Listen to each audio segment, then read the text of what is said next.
Hello, in this Solidity tutorial, we are going to look at arrays.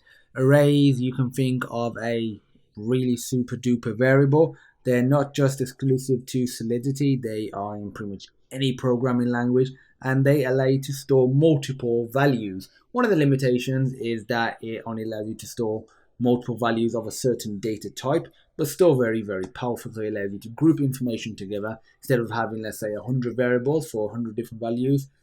And when they're common, maybe they are the usernames of your user list. You could just have an array called users, for example.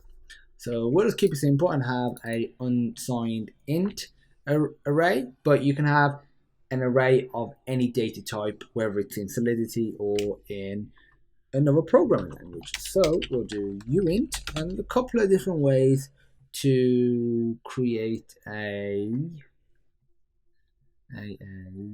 array.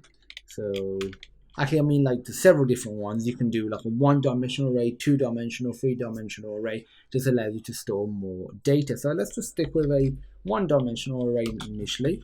Call it array one. So let's just explain what we've done. We've set the data type like any other variable. Then we open brackets. This specifies how long it is in a particular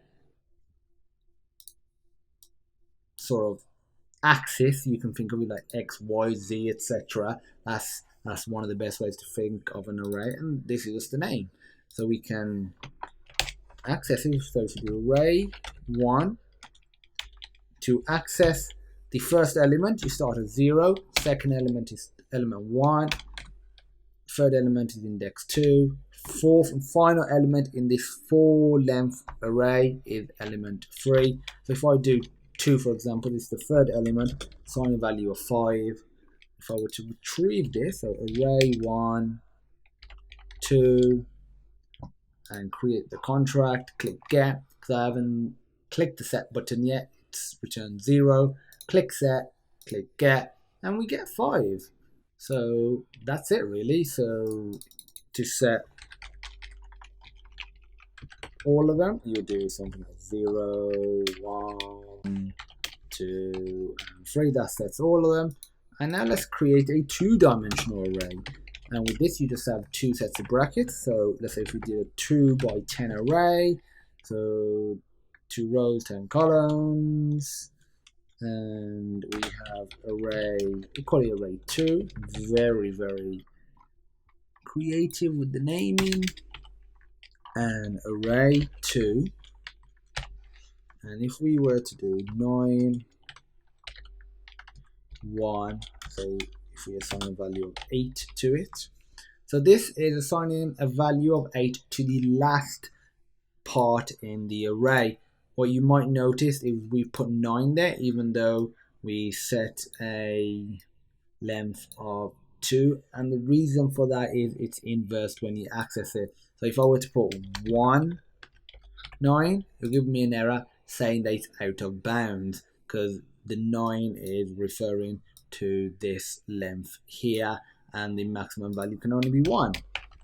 So if I put 9 there, this is the last one. To access it, just access it the normal way. Obviously saying out of bounds because array 1 isn't that long, but we just need to change that to array 2 like so. If I click create contract get, we could get 0. Click set, now the value 8 has been assigned. Click get, we get value 8.